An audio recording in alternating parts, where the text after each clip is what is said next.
diferencia la palabra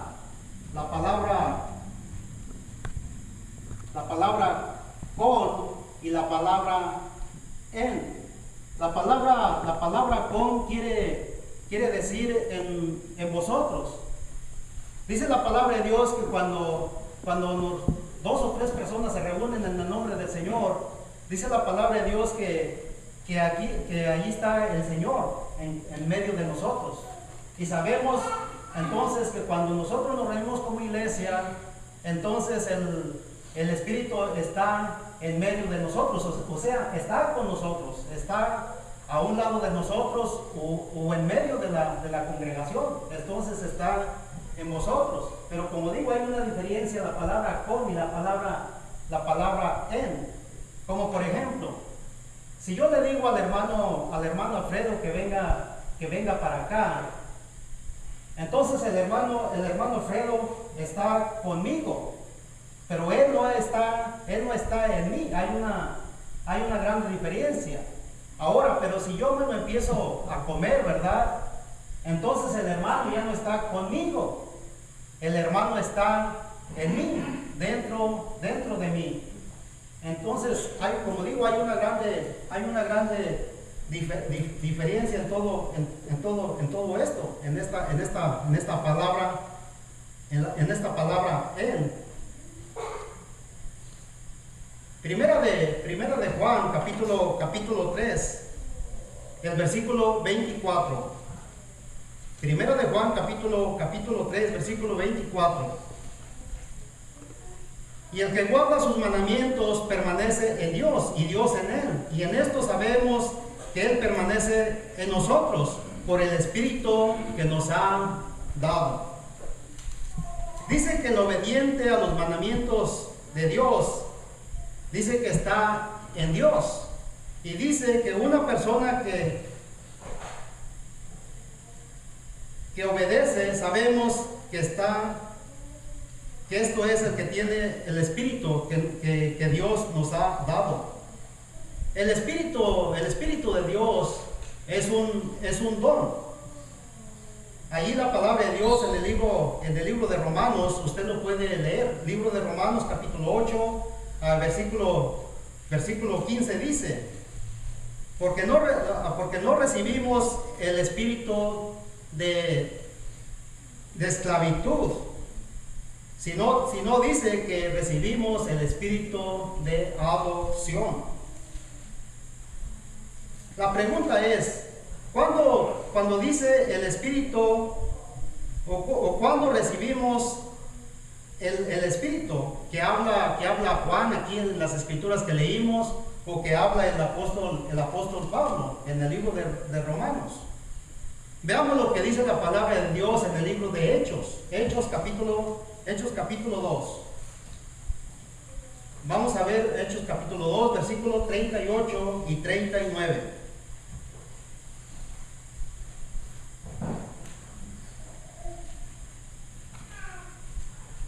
Pedro les dice: arrepentíos y bautícese cada uno de vosotros en el nombre de Jesús para perdón de los pecados, y recibiréis el don del Espíritu Santo.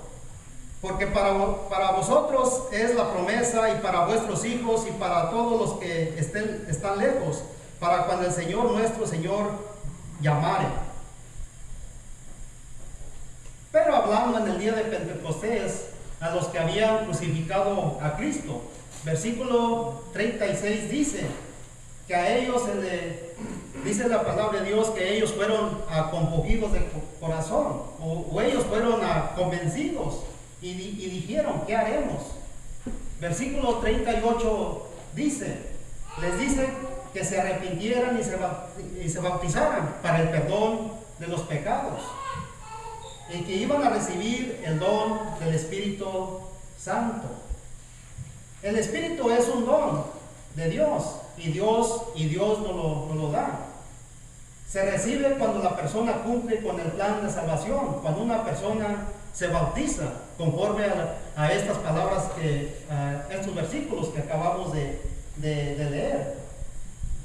El Espíritu que Dios da es como un sello, es como una marca que nos identifica que somos hijos de Dios y que somos propiedad de Cristo, como dice la palabra de Dios en 1 Corintios 6, 19.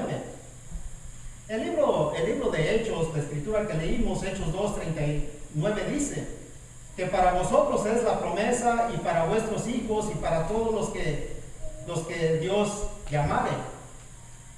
O sea que para todos aquellos que vengan al Señor arrepentidos y se bauticen, reciben el don del Espíritu Santo. Ahí la palabra de Dios en el libro de Gálatas, capítulo 5, del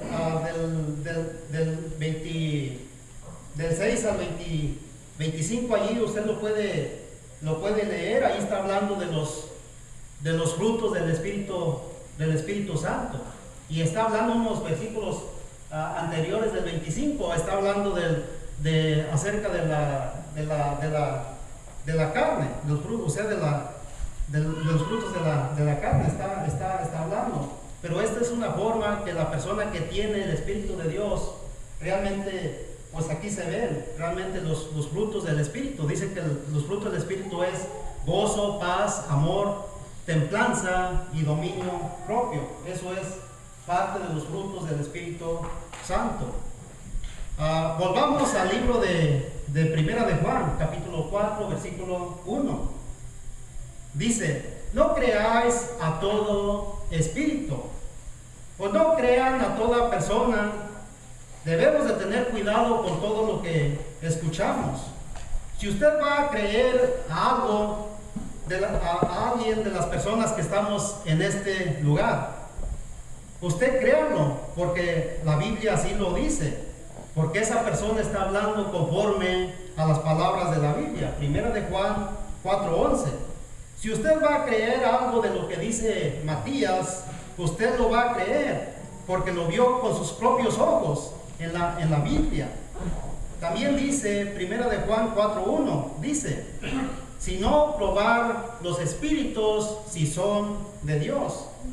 En los tiempos bíblicos, cuando se escribía la palabra de Dios, cuando todavía la Biblia no estaba en su completa, en los tiempos milagrosos, la forma que se probaban los espíritus era la palabra de Dios. Ahí nos dice en Primera de Corintios capítulo 11. Primera de Corintios capítulo 11. Primera de Corintios capítulo 11, vamos a ver del versículo 8 al 10. Dice así, Primera de Corintios capítulo 8. Capítulo 12, del 8 al 10.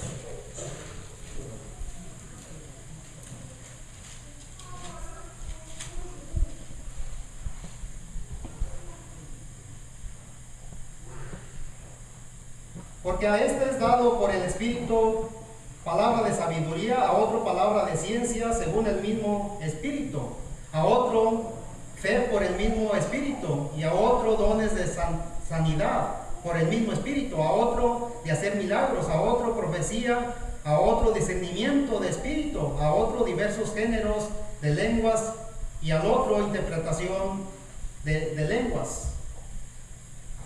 Aquí dice que había personas que discernían ciertos géneros, si las personas o los profetas eran de Dios. Ellos podían discernir si esa persona era de Dios o no, o eran personas falsos. Y en el día de hoy ya tenemos la Biblia escrita. Ahora nosotros tenemos que probar los espíritus, si son de Dios o no. Pero para eso tenemos que saber la verdad, cada uno de nosotros. Allí la palabra de Dios en el libro de Juan, capítulo 8, versículo 32 dice, Juan 8, versículo 32 dice: y conoceréis la verdad, y la verdad os hará libres. Cada uno de nosotros que nos bautizamos conocimos la verdad. Ahora nosotros sabemos cómo debe de ser la adoración a Dios.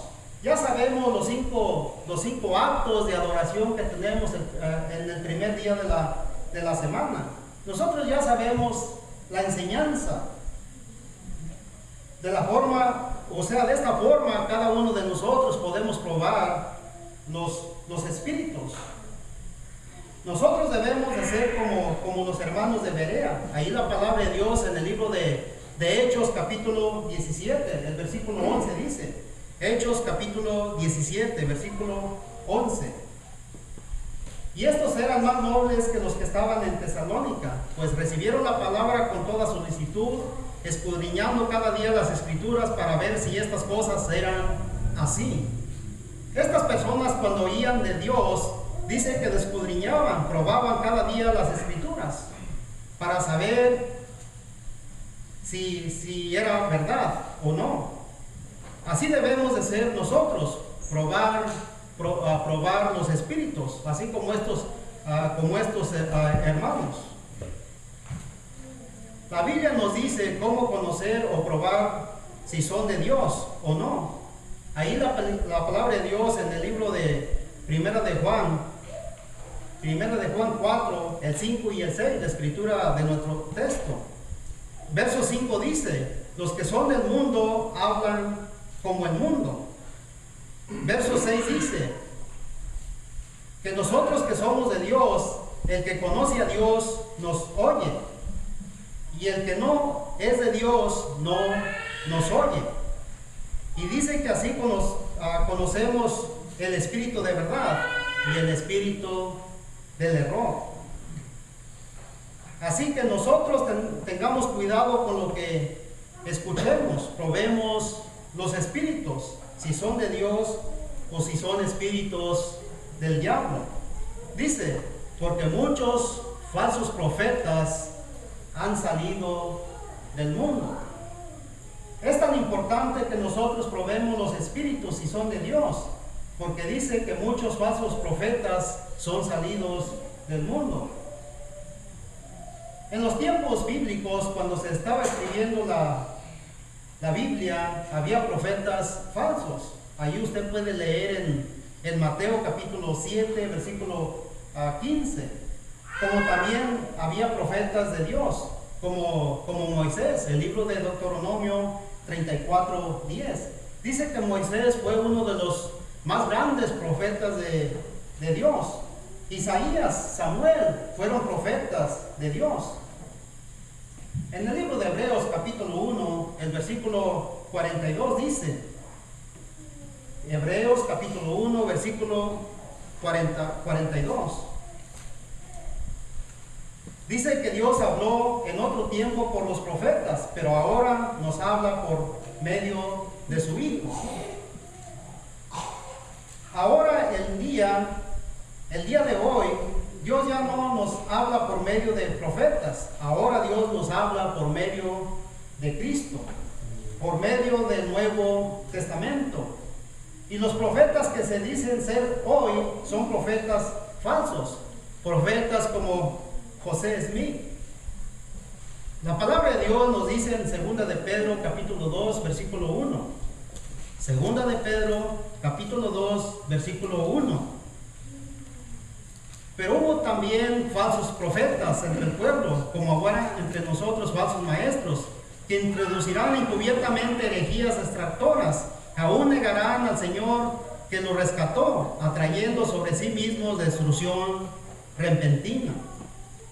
Dice Pedro que había profetas falsos, como iban a haber también, dice que entre vosotros falsos maestros que introducirán herejías que iban a destruir.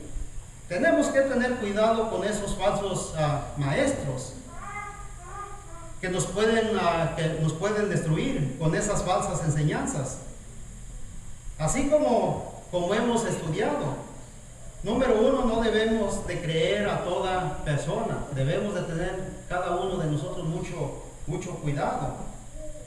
No creer a todo espíritu. Número 2, hemos visto, si no tenemos que probar los espíritus, si son de Dios o no. Y número 3, vimos que ya no hay profetas en el día de hoy, pero hay que tener cuidado con esos falsos maestros que hay en el día de hoy.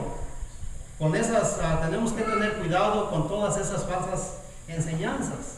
Todas esas falsas enseñanzas que muchas veces esos falsos maestros nos traen. Tener cuidado cada uno de nosotros probando los espíritus, si son de Dios o no lo son.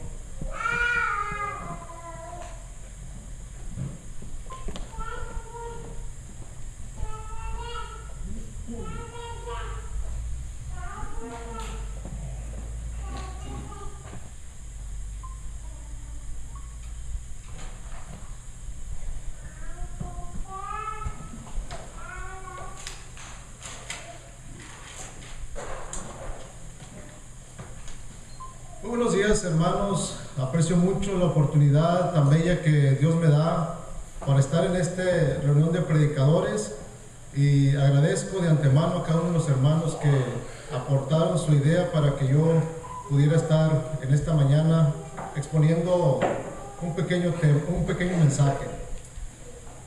Vamos a estudiar agradeciendo al Todopoderoso la explicación de Mateo 12:43. De esta manera, hermanos, leeremos nuestra escritura en la cual enfocamos nuestro mensaje. Dice Mateo capítulo número 12, el verso 43.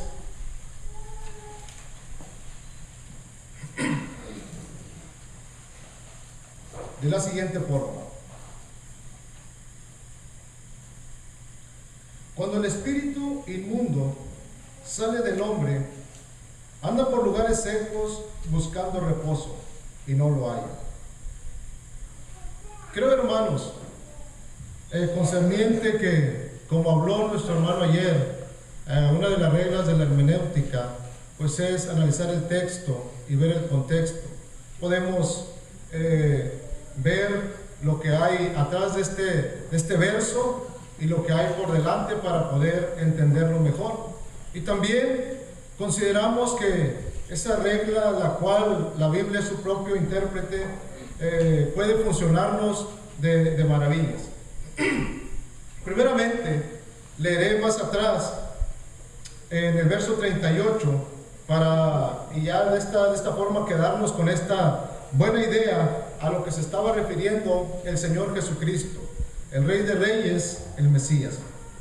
Dice el verso número 38 en adelante: entonces respondieron algunos de los escribas y de los fariseos, diciendo: Maestro, deseamos ver de ti señal. Él respondió y les dijo: la generación mala y adúltera demanda señal, pero señal no le será dada, sino la señal del profeta Jonás. Porque como estuvo Jonás en el vientre del gran pez 3 días y 3 noches, así estará el Hijo del Hombre en el corazón de la tierra 3 días y 3 noches. Los hombres de Nínive se levantarán en el juicio con esta generación y la condenarán, porque ellos se arrepintieron a la predicación de Jonás. Y he aquí, más que Jonás en este lugar. La reina del sur se levantará en el juicio con esta generación y la condenará, porque ella vino de los fines de la tierra para oír la sabiduría de Salomón. Y he aquí, más que Salomón en este lugar. Cuando el espíritu inmundo sale del hombre, anda por lugares secos buscando reposo y no lo halla. Entonces dice: volveré a mi casa de donde salí. Y cuando llega la halla desocupada, barrida y adornada. Entonces va y toma consigo otros 7 espíritus peores que él, y entrados moran ahí, y el postrer estado de aquel hombre viene a ser peor que el primero. Así también acontecerá a esta mala generación. Amados hermanos y amigos, al poder leer esta palabra santa, podemos comprender lo que estaba aconteciendo con nuestro Señor Jesucristo. Sabemos que los escribas que eran conocedores de la ley, sabemos que los fariseos, que según la declaración y según podemos entender por fariseo, persona que pertenecía a un grupo religioso judío de la época de nuestro Señor Jesucristo, que se caracterizaba por observar escrupulosamente y con cierta afección los preceptos de la ley mosaica. En general, se interesaban más por manifestación externa de estos preceptos que por seguir el espíritu de la ley. Este grupo preguntaba regularmente en otros textos a nuestro Señor Jesucristo, siempre para tentarle, siempre para encontrarle alguna falsedad y acusarle. Sin embargo, gracias al Todopoderoso y a la sabiduría que nuestro Dios tiene, el Hijo siempre habló lo correcto.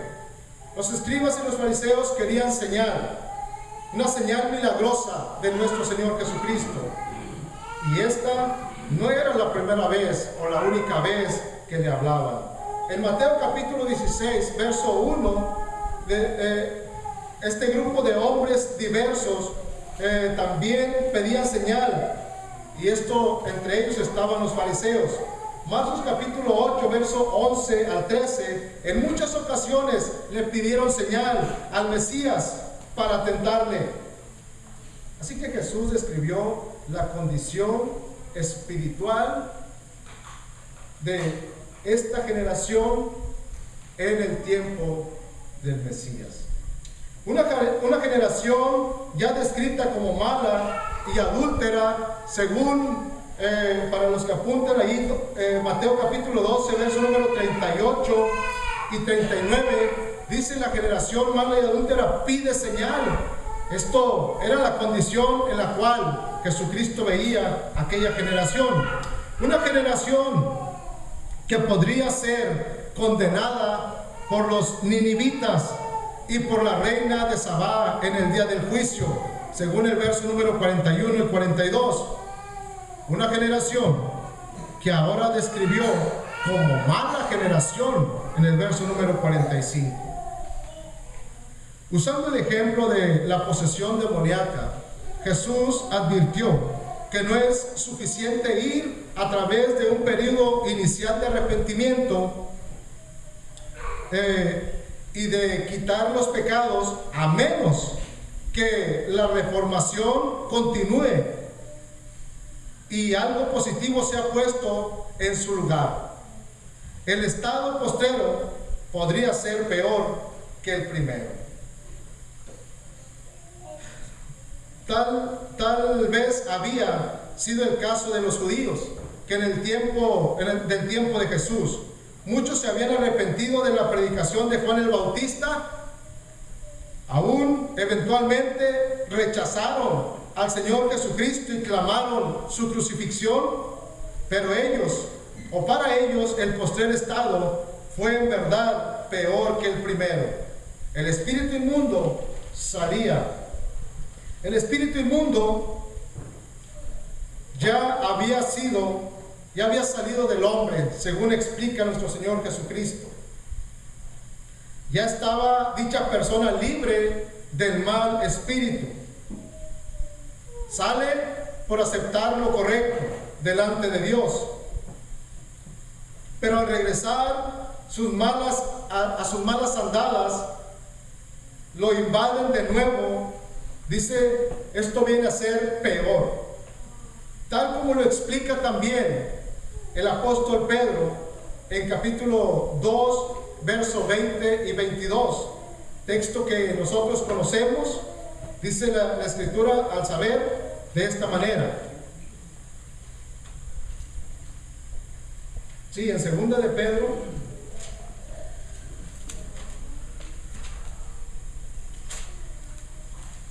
capítulo número 2,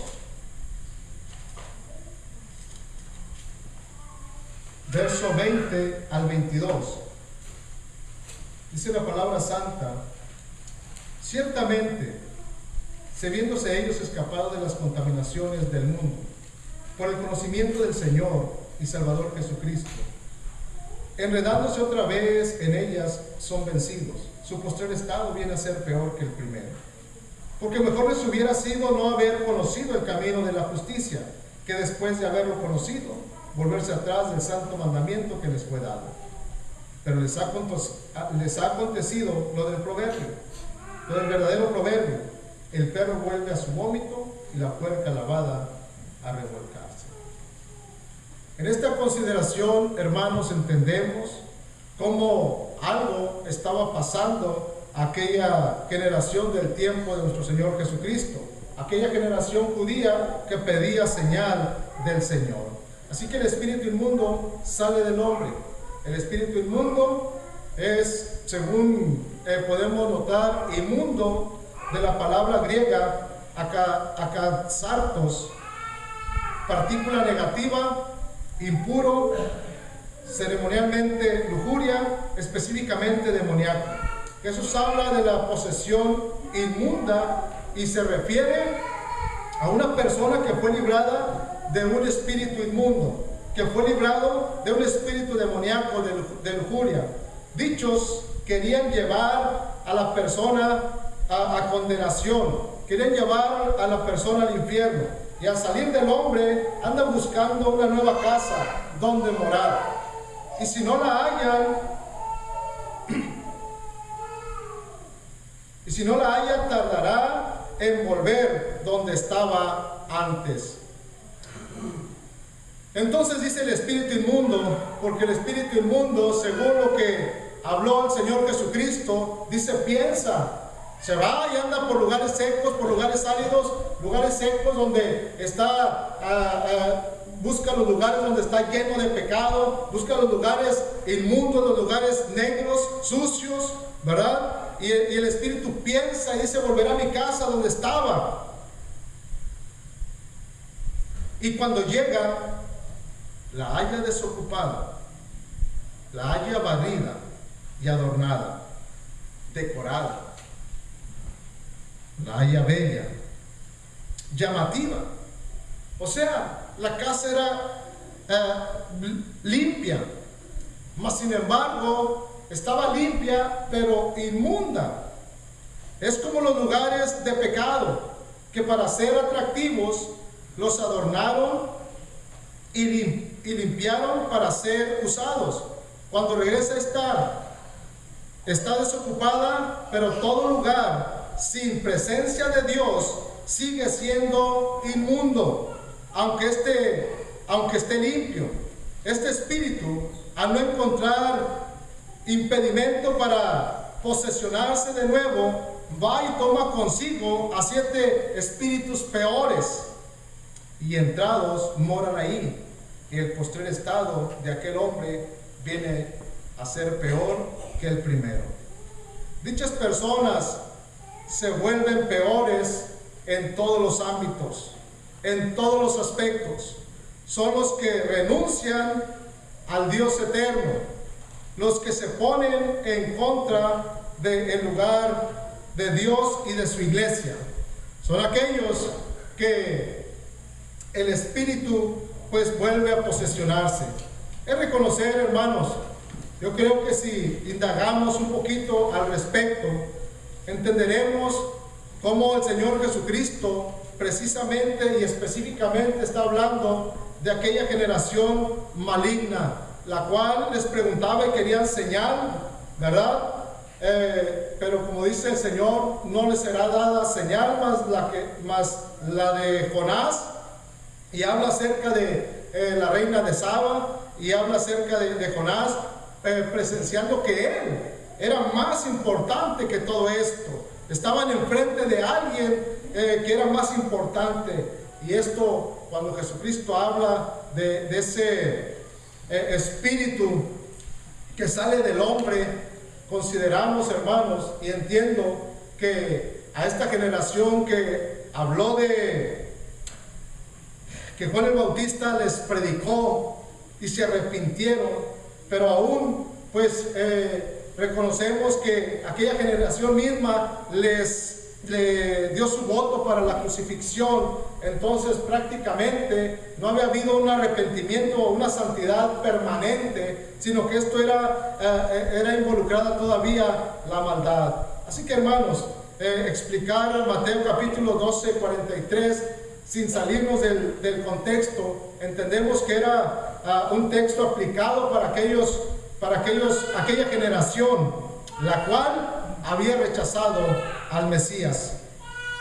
Esta ilustración, en la cual Cristo compara la actitud de los judíos de su generación con un hombre habitado primeramente por un espíritu inmundo y después por este y otros 7, es evidente que se trata de la condición espiritual de aquella generación y su destino espiritual, porque las últimas palabras de Mateo capítulo 12, verso número 45 lo declaran: así también acontecerá a esta mala generación. Además de los dos párrafos anteriores, Cristo ha estado aclarando la perversidad del corazón que caracterizaba mucho a los judíos de aquella generación. Para leer este texto, yo creo que muchos lo haríamos y tendríamos que leer mucho antes todo el capítulo 12 para entender cuál era el propósito de nuestro Señor Jesucristo al hablar específicamente de estas palabras, ¿va? Y en el sentido general de la aplicación parece ser el siguiente. Aquella generación hizo algunos cambios espirituales, como dije, posiblemente en respuesta de la predicación de Juan el Bautista. El espíritu inmundo había salido de ellos. No obstante, no fueron cambios totales ni permanentes. No reemplazaron la maldad con fe y obediencia. No reemplazaron el espíritu inmundo con el espíritu del Señor. Rechazaron a Cristo y no creyeron en las señales que hizo. Como resultado de no haberse efectuado una conversión completa en ellos, después volvieron a dar lugar en sus vidas a la maldad y luego se degeneraron más que antes. Sabemos que la actitud de aquella generación de judíos hacia Cristo en el principio fue una de curiosidad, mientras no creían en Él, no lo perseguían tampoco, pero más adelante activamente buscaron su muerte y sus seguidores. Su condición espiritual resultó peor. Tal vez no sea muy claro con todos los detalles, pero según entiendo, esta ilustración en su contexto, tal es su mensaje. Por supuesto, es una enseñanza que podemos aplicar a la necesidad de no solamente dejar lo malo, sino también de aprender y hacer el bien. No basta despojarnos solamente del viejo hombre, también es necesario renovarnos en el espíritu de nuestras mentes y vestirnos del nuevo hombre, según Efesios capítulo 4, verso 22 hasta el 24, el cual quiero leer para terminar, y pues si algo queda inconcluso en las preguntas podemos aclararlo. Voy a leer este texto para reconocer que no solamente es la enseñanza, la podemos aplicar no solamente a dejar lo malo, sino también aprender la bondad y lo bueno del Todopoderoso y poder vivir en el Espíritu Santo, renovados en nuestra mente y despojarnos del viejo hombre. Es el capítulo número 4 de Efesios, verso 22 al 24, así. En cuanto a la pasada manera de vivir, despojados del viejo hombre, que está viciado conforme a los deseos engañosos, y renovados en el espíritu de vuestra mente, y vestidos del nuevo hombre, creado según Dios en la justicia y santidad de la verdad. Es maravilloso poder presenciar al Espíritu Santo en nuestras vidas y poder en esta generación, la cual nos toca vivir a nosotros, en este tiempo en el cual es el tiempo de la gracia, que cada uno podamos una vez ser bautizados, ser renovados en el Espíritu Santo y tener una vida sencilla, una vida con humildad, una vida de verdad en Cristo Jesús. Que no tengamos esa vida como los fariseos, porque ellos eran, en cierta manera, había hipocresía en ellos, ¿verdad? Se enfocaban más en lo exterior que en lo interior, y por esa forma podría haber condenación. Entonces, cada uno de nosotros que hemos sido renovados con el Espíritu Santo, es necesario vivir en el Espíritu, ¿verdad? Tal vez cuando sale el espíritu inmundo, al ser bautizados, pueda querer regresar, pero el Espíritu Santo morando en nuestra vida, no va a haber oportunidad para que se asiente ese espíritu inmundo y aquellos 7 más que vengan. Nada nos podrá hacer, porque en Cristo Jesús somos más que vencedores. Dios les guarde y les bendiga grandemente, hermanos. Este es el tema.